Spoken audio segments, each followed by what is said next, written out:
Hello guys, வணக்கம். Welcome to trending exam Tamil channel. முயன்றால் முடியாதலே முயலாவிட்டால் உனக்கு என்ற இதுமில்லை. கைஸ், இன்னைக்கு நம்ம என்ன வீடியோ பார்க்க வரோம் அப்படின்னு பார்த்தோம்னா, ஆல்ரெடி டைட்டில் தம்ப்நெயில் இதுல பார்த்த மாதிரி, அதாவது பார்த்தா ஒரு ஐபிபிஎஸ்ல வர பிஓ எக்ஸாமுக்கும் எஸ்எஸ்சில வர சிஜிஎல் எக்ஸாம் இது ரெண்டோட கம்பாரிசன் தான். ஏன்னா இப்போ பார்த்தோம்னா ரீசெண்டா 2023 SSC CGL combine graduate level அப்படின்னு சொல்லுவாங்க, சென்ட்ரல் கவர்மெண்ட் பேஸ் பண்ண எக்ஸாம் உங்களுக்கு. சோ இதுக்கான நோட்டிபிகேஷன் இப்போ ரிலீஸ் பண்ணிருக்காங்க உங்களுக்கு.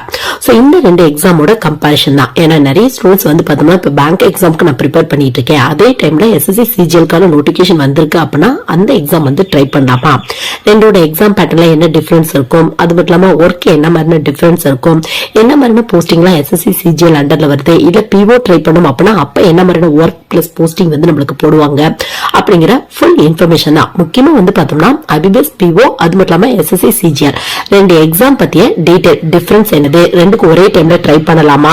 ஏன்னா இப்போ எஸ்எஸ்சி சிஜிஎல்கான நோட்டிபிகேஷன் வந்திருக்கு, அடுத்து ஐபிபிஎஸ் பிஓக்கான நோட்டிபிகேஷன் வரும். சோ ஒரே டைம்ல ரெண்டையும் நான் படிச்சேன் அப்படின்னா ஏதாவது ஒரு எக்ஸாம் கிராக் பண்ணி ஒரு நல்ல போஸ்டிங் போறதுக்கான வாய்ப்புகள் இருக்கா.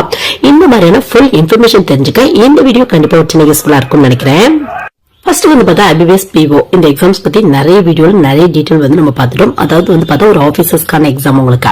முக்கியமா பேங்க்ல மேனேஜர் போஸ்டிங் போகணும் கவர்மெண்ட் பேங்க்ல அப்படின்னு எடுத்துட்டோம் அப்படின்னா டைரக்டா மேனேஜர் போஸ்டிங் எங்கேயுமே போட மாட்டாங்க. ஃபர்ஸ்ட் ஒரு அசிஸ்டன்ட் மேனேஜர், அது மட்டும் இல்லாம ட்ரெயினி ஆபீசர், இந்த மாதிரியான போஸ்டிங் போயிட்டு அதுக்கப்புறம் ப்ரமோஷன் பேஸ்ல தான் நீங்க மேனேஜர் ஆகிறதுக்கான வாய்ப்புகள் இருக்கு உங்களுக்கு. சோ பிஓ பொறுத்தவரை ஸ்டார்டிங்ல ஒரு அசிஸ்டன்ட் மேனேஜர் இல்ல அதுக்கு ஈக்குவலான போஸ்டிங் போடுவாங்க உங்களுக்கு. இதுவே கிளரிக்கல் அப்படின்னா என்ட்ரி லெவல் போஸ்டிங் போடுவாங்க. பிஓக்கு பார்த்தோம்னா ஆபீசர் லெவல் போஸ்டிங் போடுவாங்க. ரெண்டுக்கான எலிஜிபிள் அப்படின்னு எடுத்துட்டாலும் எனி டிகிரி முடிச்சவங்க ட்ரை பண்ணலாம். இந்த டிகிரி தான் அப்படிங்கிறதெல்லாம் இல்ல, எந்த ஒரு டிகிரி முடிச்சவங்க வேணாலும் 3 இயர்ஸ்க்கான 4 இயர்ஸ்க்கான 5 இயர்ஸ்க்கான ப்ராப்பரா ரிஜிஸ்டரான ஒரு காலேஜ்லயோ யூனிவர்சிட்டியோ ஒரு டிகிரி கம்ப்ளீட் பண்ணிருக்கீங்க அப்படின்னா பிஓ கிளரிக்கல் ரெண்டுக்குமே நீங்க எலிஜிபிள் இருக்கா. முக்கியமா இந்த ஐபிபிஎஸ் பத்திய பேசிக் டீடைல் பார்க்கணும் அப்படின்னா இது ஒரு சென்ட்ரலைஸ்ட் பேங்க் எக்ஸாம் உங்களுக்கு. அதாவது Canara bank, Indian Overseas bank, அது மட்டும் இல்லாம பார்த்தோம்னா பேங்க் ஆஃப் இந்தியா, இந்த மாதிரி ஒரு 10 இருந்து 20 பேங்க் ஒவ்வொரு வருஷமே டிஃபரெண்டா இருக்கும். வேகன்சி ஒவ்வொரு பேங்க்ல அந்த வேகன்சிக்கு தகுந்த மாதிரி டிஃபரெண்டா இருக்கும் உங்களுக்கு. சோ அவங்க பார்த்தோம்னா ஒவ்வொரு பேங்க்குமே டைரக்டா எக்ஸாம்ஸ் வைக்காம இந்த மாதிரியான சென்ட்ரலைஸ்ட் பேங்க் எக்ஸாம் மூலமா எக்ஸாம்ஸ் கண்டக்ட் பண்ணிட்டு இருக்காங்க உங்களுக்கு. சோ ஐபிபிஎஸ் பிஓ பொறுத்தவரை ஒரு சென்ட்ரலைஸ்ட் பேங்க் எக்ஸாம் அப்படி கூட நம்ம சொல்லலாம். பேங்க் ரெலவென்டான ஒரு முக்கியமான ஒரு எக்ஸாம் அப்படி கூட நம்ம சொல்லலாம். சோ நெக்ஸ்ட் பார்த்தா எஸ்எஸ்டி பத்தி இன்னும் கூட தமிழ்நாடு பேஸ் பண்ண நிறைய ஸ்டூடெண்ட்ஸ்க்கு ஒரு அவேர்னஸ் இல்லாம இருக்கு. அதாவது எஸ்எஸ்சி பொறுத்தவரை ஒரு சென்ட்ரல் கவர்மெண்ட் ஜாப் உங்களுக்கு. ஸ்டாஃப் செலக்ஷன் கமிஷன் அப்படின்னு சொல்லுவாங்க. மினிஸ்ட்ரி டிபார்ட்மெண்ட், அதர் டிபார்ட்மெண்ட், எல்லாம் கவர்மெண்ட் ஆர்கனைசேஷன் இந்த மாதிரி நிறைய இருக்கும் உங்களுக்கு. சோ ஒவ்வொன்றும் பார்த்தோம்னா அவங்களோட வேகன்சியை டைரக்டா ஃபில் பண்ணாம இந்த மாதிரியான ஸ்டாஃப் செலக்ஷன் கமிஷன் அது மூலமா ஃபில் பண்ணிட்டு இருக்காங்க உங்களுக்கு. சோ இதுக்குள்ளே நிறைய வேகன்சி இருக்கு உங்களுக்கு. போஸ்டிங் டிஃபரெண்டா இருக்கும் உங்களுக்கு. இப்ப எக்ஸாம்பிளுக்கு சொல்லணும் அப்படின்னா assistant audit officer, assistant section officer, inspector, sub inspector, tax assistant, upper division clerk, இந்த மாதிரி நிறைய போஸ்டிங் இருக்கும். டிபார்ட்மெண்ட்டும் நிறைய இருக்கும் உங்களுக்கு. ஐபி டிபார்ட்மெண்ட், சிபிஐ டிபார்ட்மெண்ட், இந்த மாதிரி நிறைய டிபார்ட்மெண்ட் இருக்கும் உங்களுக்கு. சோ வேகன்சி அனௌன்ஸ் பண்ணும்போதே எந்த போஸ்டிங்க்கு எந்த டிபார்ட்மெண்ட்ல எவ்வளவு வேகன்சி அந்த மாதிரி உங்களுக்கு அனௌன்ஸ் பண்ணுவாங்க. 2023 பார்த்தா கிட்டத்தட்ட 7500 வேகன்சி உங்களுக்கு அனௌன்ஸ் பண்ணிருக்காங்க. பட் என்ன அப்படின்னு பார்த்தோம்னா பிராங்கா ஒரு உண்மை சொல்லணும் அப்படின்னா தமிழ்நாடு பேஸ் பண்ண நிறைய ஸ்டூடெண்ட்ஸ் ஒரு ஆர்டர் போட்டு இந்த மாதிரி எக்ஸாம்க்கு ட்ரை பண்ண மாட்டாங்க. சோ முடிஞ்ச அளவுக்கு இந்த மாதிரி எக்ஸாம்லாம் ட்ரை பண்ணுங்க. உங்களுக்கு நல்ல ஒரு சேலரி, நல்ல ஒரு ஆபீசர் லெவல் போஸ்டிங் கிடைக்கிறதுக்கான வாய்ப்புகள் இருக்கு உங்களுக்கு. சோ ரெண்டு எக்ஸாம்க்குள்ள டிஃபரன்ஸ் தான் உங்களுக்கு. ரெண்டுமே நேஷனல் லெவல்ல நடக்கிற எக்ஸாம் உங்களுக்கு. எலிஜிபிள் அப்படின்னு எடுத்துட்டாலும் உங்களுக்கு ஐபிபிஎஸ் பிஓக்கு எனி டிகிரி முடிச்சவங்க ட்ரை பண்ணலாம், எஸ்எஸ்சி சிஜிஎலுக்கும் எனி டிகிரி முடிச்சவங்க ட்ரை பண்ணலாம். பட் என்ன அப்படின்னு பார்த்தா எஸ்எஸ்சி சிஜிஎல் பொறுத்தவரை ஒரு சில போஸ்டிங்க்கு குறிப்பிட்ட டிகிரி எடுத்துருக்கணும் அந்த மாதிரி எலிஜிபிள் ஃபாலோ பண்ணிட்டு இருக்காங்க. பட் எஸ்எஸ்சி சிஜிஎலும் ஒரு 90% மேல இருக்க போஸ்டிங்க்கு எனி டிகிரி முடிச்சவங்க ட்ரை பண்ணலாம் அந்த மாதிரி எலிஜிபிள் தான் ஃபாலோ பண்றாங்க. இப்ப எக்ஸாம்பிளுக்கு சொல்லணும் அப்படின்னா அசிஸ்டன்ட் ஆடிட் ஆபீசர் அப்படிங்கிற ஒரு போஸ்டிங் இருக்கு. இதுக்கு பார்த்தா எம்பிஏ முடிச்சவங்க, எம்பிஏல பினான்ஸ் முடிச்சவங்க, எக்கனாமிக்ஸ் முடிச்சவங்க இவங்க எல்லாம் ட்ரை பண்ணலாம். இவங்களுக்கு எல்லாம் பிரிஃபரன்ஸ் இந்த மாதிரி சொல்றாங்க உங்களுக்கு. சோ போஸ்டிங் பொறுத்து எலிஜிபிள் டிஃபரெண்டா இருக்கு உங்களுக்கு. சப்போஸ் எஸ்எஸ்சி சிஜிஎல என்ன போஸ்டிங்க்கு என்ன எலிஜிபிள் வேணும் அந்த மாதிரி டீடைல் வேணும் அப்படின்னா கண்டிப்பா கமெண்ட் செக்ஷன்ல மென்ஷன் பண்ணுங்க. அடுத்தடுத்து அது ரிலவென்டான வீடியோ நான் அப்லோட் பண்றேன் உங்களுக்கு. சோ நெக்ஸ்ட் பார்த்தோம்னா இந்த ரெண்டு எக்ஸாமுக்கும் ஒரே டைம்ல ட்ரை பண்ணலாமா அந்த மாதிரி கேக்குறாங்க. கண்டிப்பா ட்ரை பண்ணலாம். ஒரு 80% மேல சிலபஸ்ல காமனான டாபிக்ல தான் கொஸ்டின்ஸ் கேக்குறாங்க. 80-90% மேல கூட சொல்லலாம் உங்களுக்கு. சோ உங்களுக்கு எஸ்எஸ்சி பொறுத்தவரை நீங்க ட்ரை பண்ற போஸ்டிங் பொறுத்து உங்களுக்கு அந்த டயர் 2ல வந்து கொஞ்சம் டிஃபரெண்ட் இருக்கும் உங்களுக்கு. மற்றபடி வந்து பார்த்தா நிறைய காமனான டாபிக்ல இருந்து கொஸ்டின்ஸ் கேட்கறனால reasoning, aptitude, English, general awareness, general science இந்த மாதிரி நிறைய காமனான டாபிக்ல இருந்து கொஸ்டின்ஸ் கேட்கறனால கண்டிப்பா வந்து ட்ரை பண்ணுங்க அப்படின்னா ஏதோ ஒரு நல்ல போஸ்டிங் கிடைக்கிறதுக்கான வாய்ப்புகள் இருக்கு உங்களுக்கு.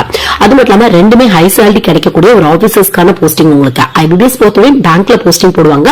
இதுவே எஸ்எஸ்சி பொறுத்தவரை நீங்க என்ன போஸ்டிங் ட்ரை பண்றீங்களோ அந்த டிபார்ட்மெண்ட்ல போஸ்டிங் வந்து போடுவாங்க. பட் ரெண்டுமே ஹை சேலரி கிடைக்கக்கூடிய ஆபீசர்ஸ்க்கான வேகன்சி உங்களுக்கு. நெக்ஸ்ட் வந்து பார்த்தா ஒரே டைம்ல ப்ரிப்பேர் பண்ணலாம் அப்படின்னு பார்த்தாச்சு. சோ ரெண்டோட எக்ஸாம் பேட்டர்ன்ல என்ன மாதிரி டிஃபரன்ஸ் இருக்கும் அந்த மாதிரி பார்த்தோம் அப்படின்னா பேங்க் பொறுத்தவரை பார்த்தா எப்பயுமே பிரிமினரி, மெயின் இன்டர்வியூ 3 ரவுண்ட் இருக்கும் பிஓக்கு. இதுவே கிளரிக்கலுக்கு இன்டர்வியூ இருக்காது உங்களுக்கு. இதுவே எஸ்எஸ்சி பொறுத்தவரை பார்த்தா டயர் 1, டயர் 2, டயர் 3 இந்த மாதிரி வந்து சொல்லுவாங்க உங்களுக்கு. சோ உங்களுக்கு ரெண்டுமே மேக்ஸிமம் கொஸ்டின்ஸ் வந்து பார்த்தா மல்டிபிள் சாய்ஸ் கொஸ்டினா தான் கேட்பாங்க உங்களுக்கு. மல்டிபிள் சாய்ஸ் கொஸ்டின் அப்படின்னா 4 ஆப்ஷன் கொடுத்து 1 மார்க் பண்ற மாதிரி கண்டிப்பா நெகட்டிவ் மார்க்கும் இருக்கு உங்களுக்கு. சோ நெக்ஸ்ட் வந்து பார்த்தா என்ன டாபிக்ல இருந்து கொஸ்டின் வரும் அப்படிங்கறத வந்து பார்க்கலாம். உங்களுக்கு ஃபர்ஸ்ட் ஐபிபிஎஸ் பிஓ பத்தி பார்த்தலாம். பிரிமினரில வந்து பார்த்தா ரீசனிங், ஆப்டிடியூட் அது மட்டும் இல்லாம இங்கிலீஷ் டாபிக்ல இருந்து கொஸ்டின் வரும். உங்களுக்கு ஒரு 100 கொஸ்டின் 100 மார்க் கேட்பாங்க. அது மட்டும் இல்லாம ஐபிபிஎஸ் பிஓ பொறுத்தவரையும் பார்த்தா ஐபிபிஎஸ் பிஓ இல்ல ஐபிபிஎஸ் கிளரிக்கல் ரெண்டுலயுமே வந்து பார்த்தா இந்த sectional timing, sectional cut off இருக்கு உங்களுக்கு. செக்ஷனல் டைமிங் அப்படின்னா இப்போ ஒவ்வொரு டாபிக்குமே ரீசனிங்கா இருக்கட்டும், ஆப்டிடியூடா இருக்கட்டும், இங்கிலீஷா இருக்கட்டும், ஒவ்வொரு டாபிக்குமே இவ்வளவு டைம் அப்படின்னு வந்து ஒதுக்கி கொடுத்துருவாங்க உங்களுக்கு. ஒரு 20 மினிட்ஸ் 20 மினிட்ஸ் 20 மினிட்ஸ் இந்த மாதிரி. சோ அந்த டைம்ல வந்து பார்த்தா அந்த டாபிக் வந்து நீங்க கம்ப்ளீட் பண்ணிடுறோம். இதுவே வந்து பார்த்தோம்னா உங்களுக்கு எஸ்பிஐ எல்லாம் ட்ரை பண்றீங்க அப்படின்னா இந்த மாதிரி செக்ஷனல் டைமிங் வந்து இருக்காது உங்களுக்கு. பிளஸ் செக்ஷனல் கட் ஆஃப் இருக்கும் உங்களுக்கு. செக்ஷனல் கட் ஆஃப் அப்படின்னா ஒரு 35 கொஸ்டினுக்கு 35 மார்க் தர்றாங்க அப்படின்னா 35ல ஒரு 16 மேல வச்சிருக்கணும், 15 மேல வச்சிருக்கணும் அப்படின்னு கேட்டகரி பொறுத்து டிஃபரெண்டா இருக்கும் உங்களுக்கு. ஒரு சில இடத்துல இப்ப எஸ்பிஐ எல்லாம் வந்து பார்த்தா ஓவரால் கட் ஆஃப் மட்டும் தான் இருக்கும். 100 மார்க் ஒரு 70 above 60 above எடுத்துக்கணும் அந்த மாதிரி வந்து கேட்டிருப்பாங்க. பட் ஐபிபிஎஸ் பொறுத்தவரையும் பார்த்தோம்னா உங்களுக்கு ஒவ்வொரு டாபிக்லயும் நீங்க வந்து செக்ஷனல் கட் ஆஃபும் கிளியர் பண்ணணும், பிளஸ் ஓவரால் கட் ஆஃபும் கிளியர் பண்ணணும். சோ அந்த ரூல் தான் வந்து ஃபாலோ பண்ணிட்டு இருக்காங்க உங்களுக்கு. சோ ஃபர்ஸ்ட் பிரிமினரி இது வந்து ஜஸ்ட் ஒரு குவாலிஃபைங் ரவுண்ட் உங்களுக்கு. குவாலிஃபைங் அப்படின்னா நம்பர் ஆஃப் கேண்டிடேட்ஸ் அதிக அளவில் அப்ளை பண்றதுனால அவங்களை ஃபில்டர் பண்றதுக்காக கொண்டு வந்தா இந்த பிரிமினரி ரவுண்ட் உங்களுக்கு. சோ நெக்ஸ்ட் வந்து பார்த்தா மெயின் எக்ஸாம். மெயின் எக்ஸாம் பொறுத்தவரை பார்த்தோம்னா மொத்தம் 6 டாபிக். பட் எல்லாமே வந்து பார்த்தா கம்பைன் ஆகி ஒரு 4 டாபிக்ல வந்து கொடுத்திருப்பாங்க உங்களுக்கு. இப்போ எக்ஸாம்பிளுக்கு வந்து பார்த்தா ரீசனிங் அண்ட் கம்ப்யூட்டர் வந்து கம்பைன் பண்ணிப்பாங்க. அது மட்டும் இல்லாம general awareness and financial awareness combine பண்ணி வந்திருக்கும் உங்களுக்கு. இது மட்டும் இல்லாம இங்கிலீஷ் டாபிக்ல இருந்து வரும், ஆப்டிடியூட் டாபிக்ல இருந்து கொஸ்டின்ஸ் வரும் உங்களுக்கு. சோ இதுல வந்து பார்த்தா ஒரு 200 மார்க் வந்து கேட்கறாங்க உங்களுக்கு. பிளஸ் வந்து இதுலயும் செக்ஷனல் டைமிங், செக்ஷனல் கட் ஆஃப்லாம் இருக்கும் உங்களுக்கு. சோ ஃபைனல் இன்டர்வியூ நடக்கும். மெயின் பிளஸ் இன்டர்வியூல எவ்வளவு மார்க் ஸ்கோர் பண்ணிருக்கீங்களோ அதை பேஸ் பண்ணி போஸ்டிங் வந்து போடுவாங்க உங்களுக்கு. பிரிமினரியா ஃபைனல் கட் ஆஃப்க்கு எடுத்துக்க மாட்டாங்க உங்களுக்கு. பிரிமினரி அப்படிங்கிறது ஜஸ்ட் ஒரு குவாலிஃபைங் ரவுண்டா தான் ஃபாலோ பண்ணிட்டு இருக்காங்க உங்களுக்கு. சோ உங்களுக்கு பேங்க் ஜாப் பொறுத்தவரையும் ஐபிபிஎஸ் பிஓ ட்ரை பண்றீங்க அப்படின்னா ரீசனிங் டாபிக் முக்கியம், ஆப்டிடியூட் டாபிக் முக்கியம், கம்ப்யூட்டர் ரிலேட்டடான டாபிக் முக்கியம். இது மட்டும் இல்லாம வந்து பார்த்தோம்னா உங்களுக்கு ஜெனரல் அவேர்னஸ் டாபிக் முக்கியம், பினான்சியல் டாபிக் இந்த மாதிரி ஒரு 6 டாபிக்ல தான் கொஸ்டின்ஸ் வந்து மெஜாரிட்டியா வருது உங்களுக்கு. இதுவே நீங்க ப்ரொஃபஷனலா எஸ்ஓல ட்ரை பண்றீங்க அப்படின்னா ப்ரொஃபஷனல் டாபிக்ல இருந்து கொஸ்டின்ஸ் வந்து கேட்பாங்க உங்களுக்கு. நெக்ஸ்ட் வந்து பார்த்தா எஸ்எஸ்சி சிஜிஎல் இதோட எக்ஸாம் பேட்டர்ன் எப்படி இருக்கும் அந்த மாதிரி பார்த்தோம் அப்படின்னா இதோட எக்ஸாம் பேட்டர்ன் பொறுத்தவரையும் ஆல்ரெடி பார்த்த மாதிரி டயர் 1, டயர் 2 இந்த மாதிரி சொல்லுவாங்க. இது டயர் 1ல காமனான டாபிக்ல இருந்தா எல்லா போஸ்டிங்க்கும் ட்ரை பண்றவங்களுக்கு வருது உங்களுக்கு. இப்ப வந்து பார்த்தோம்னா உங்களுக்கு ஜெனரல் இன்டெலிஜென்ஸ் அண்ட் ரீசனிங் டாபிக்ல இருந்து, ஜெனரல் அவேர்னஸ் டாபிக்ல இருந்து, ஆப்டிடியூட்ல இருந்து, இங்கிலீஷ்ல இருந்து இந்த டாபிக்ல இருந்தா வருது. சோ டோட்டலாவே ஒவ்வொரு டாபிக்லயும் 25 கொஸ்டின் கேட்கறாங்க. 100 கொஸ்டின் 200 மார்க் கேட்கறாங்க உங்களுக்கு. நெகட்டிவ் மார்க் இருக்கு உங்களுக்கு. இதுவே டயர் 2 பொறுத்தவரையும் பார்த்தோம்னா எல்லா போஸ்டிங்கும் அப்ளை பண்றவங்க, அதாவது இருக்க எல்லா போஸ்டிங்கும் ட்ரை பண்றவங்க பேப்பர் 1 வந்து கம்பல்சரியா எழுதணும் அப்படிங்கிற எலிஜிபிள் வந்து ஃபாலோ பண்ணிட்டு இருக்காங்க உங்களுக்கு. இதுவே வந்து பார்த்தோம்னா நீங்க assistant audit officer, assistant section officer இந்த மாதிரிலாம் ட்ரை பண்றீங்க அப்படின்னா உங்களுக்கு பேப்பர் 3 வந்து எக்ஸ்ட்ரா வந்து எழுதுற மாதிரி இருக்கும். இதுல பினான்ஸ், எக்கனாமிக்ஸ் இந்த டாபிக்ல இருந்து கொஸ்டின்ஸ் வந்து கேட்பாங்க. இதுவே ஜூனியர் ஸ்டாட்டிஸ்டிக்கல் ஆஃபீஸர் அதாவது ஜேஎஸ்ஓ அப்படிம்பாங்க. இந்த போஸ்டிங் ட்ரை பண்றீங்க அப்படின்னா பேப்பர் 2 வந்து எக்ஸ்ட்ரா எழுதுற மாதிரி இருக்கும் உங்களுக்கு. சோ பேப்பர் 2 பொறுத்தவரையும் அந்த ஸ்டாட்டிஸ்டிக்ஸ் ரெலவென்டான டாபிக்ல இருந்து கொஸ்டின்ஸ் வந்து கேட்பாங்க உங்களுக்கு. சோ இந்த 3 போஸ்டிங் தான் வந்து பார்த்தா எக்ஸ்ட்ரா பேப்பர் 2, பேப்பர் 3 வந்து நீங்க எழுதுற மாதிரி இருக்கும். மத்த எல்லா போஸ்டிங்கும் பேப்பர் 1 மட்டும் நீங்க அட்டெண்ட் பண்ணா போதும் உங்களுக்கு. சோ பேப்பர் 1 பொறுத்தவரையும் பார்த்தா உங்களுக்கு மாடியூல் வைஸா, செக்ஷன் வைஸா கொஸ்டின்ஸ் வந்து கேட்கறாங்க. முக்கியமா என்ன டாபிக்ல இருந்து வரும் அந்த மாதிரி பார்த்தோம் அப்படின்னா ரீசனிங், ஆப்டிடியூட் அது மட்டும் இல்லாம இங்கிலீஷ் ரெலவென்டான டாபிக், ஜெனரல் அவேர்னஸ் டாபிக், அது மட்டும் இல்லாம கம்ப்யூட்டர் ரெலவென்டான டாபிக், அதுக்கப்புறம் ஸ்கில் பேஸ் முக்கியமா டைப்பிங் ஸ்கில் வந்து பார்ப்பாங்க உங்களுக்கு. இதுல இந்த கம்ப்யூட்டர் ஸ்கில் பிளஸ் வந்து பார்த்தோம்னா டைப்பிங் ஸ்கில் ரெண்டுமே வந்து பார்த்தா ஜஸ்ட் ஒரு குவாலிஃபைங்கா வந்து ஃபாலோ பண்ணிட்டு இருக்காங்க. சோ மத்த 4 டாபிக் தான் வந்து பார்த்தா ஃபைனல் கட் ஆஃப்க்கு வந்து எடுத்துக்குவாங்க உங்களுக்கு. சோ இந்த சிலபஸோட கம்பேரிஷன்லயே வந்து உங்களுக்கு ஒரு ஐடியா கிடைச்சிருக்கும். அதாவது பேங்க்ல IBPS PO நீங்க ட்ரை பண்ணாலும், SSCல வர CGL ட்ரை பண்ணாலும், ரீசனிங், ஆப்டிடியூட், ஜெனரல் அவேர்னஸ், அது மட்டும் இல்லாம வந்து பார்த்தோம்னா இங்கிலீஷ் ரெலவென்டான டாபிக், இந்த மாதிரி டாபிக்ல இருந்து காமனான கொஸ்டின்ஸ் வந்து கேக்குறாங்க. இந்த 4 டாபிக்குமே 2 எக்ஸாம்லயுமே கொஞ்சம் இம்பார்ட்டன்ஸ் அதிகமாவே கொடுத்திருக்காங்க. அதுல வந்து பார்த்தா பிரிமினரி மெயின் ரெண்டுலயுமே இந்த 4 டாபிக் காமனா வருது உங்களுக்கு. இதுவே SSC CGL ட்ரை பண்றீங்க அப்படின்னா இதுலயும் டயர் 1 டயர் 2ல இந்த டாபிக் வந்து காமனா வருது உங்களுக்கு. சோ இன்ட்ரெஸ்ட் இருக்கு அப்படின்னா கண்டிப்பா ஒரே டைம்ல 2 எக்ஸாமும் ட்ரை பண்ணீங்க அப்படின்னா ஏதோ ஒரு நல்ல எக்ஸாம் நல்ல ஒரு போஸ்டிங் கிடைக்கிறதுக்கான வாய்ப்புகள் இருக்கு. பட் ஹார்ட் ஒர்க் பண்ணாதான் கிடைக்கிறதுக்கான வாய்ப்புகள் இருக்கு உங்களுக்கு. இதுவே நீங்க IBPS PO ட்ரை பண்றீங்க அப்படின்னா அதே டைம்ல SBPO ட்ரை பண்ணலாம். IBPS PO ல வந்து பார்த்தோம்னா உங்களுக்கு மெயின் எக்ஸாம்ல டிஸ்கிரிப்டிவ் டைப் கொஸ்டின் வந்து கேக்குறாங்க. டிஸ்கிரிப்டிவ் டைப் அப்படின்னா அந்த ரேட்டிங், லெட்டர் ரைட்டிங் இந்த மாதிரி எழுதுற மாதிரி வந்து கேக்குறாங்க உங்களுக்கு. சோ ஃபைனலா வந்து பார்த்தோம்னா என்ன மாதிரியான ஒர்க் கொடுப்பாங்க அந்த மாதிரி கேட்டீங்க அப்படின்னா பேங்க்ல வந்து உங்களுக்கு PO ட்ரை பண்றீங்க அப்படின்னா ஒரு மேனேஜ்மெண்ட் ரெலவென்டான ஒர்க் வந்து கொடுப்பாங்க உங்களுக்கு. இதுவே வந்து பார்த்தோம்னா நீங்க வந்து SSC CGL என்ன போஸ்டிங் போறீங்களோ அதை பொறுத்த ஒர்க் வந்து கொடுப்பாங்க.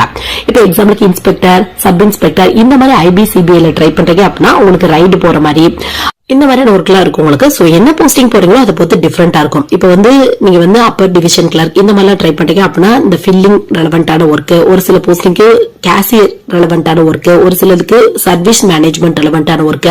சோ என்ன போஸ்டிங் போறீங்களோ அது ரெலவென்டான ஒர்க் வந்து கொடுப்பாங்க. சப்போஸ் ஏதாவது ஒரு குறிப்பிட்ட போஸ்டிங்க்கு என்ன மாதிரியான ஒர்க் இருக்கும், அதோட ஒர்க் நேச்சர் எப்படி இருக்கும், இல்ல அதோட ப்ரமோஷன் எப்படி இருக்கும், அந்த மாதிரி டீடைலா வேணும் அப்படின்னா கண்டிப்பா கமெண்ட்ல மென்ஷன் பண்ணுங்க. அடுத்தடுத்து அது ரெலவென்டான வீடியோ வந்து நான் அப்லோட் பண்றேன்.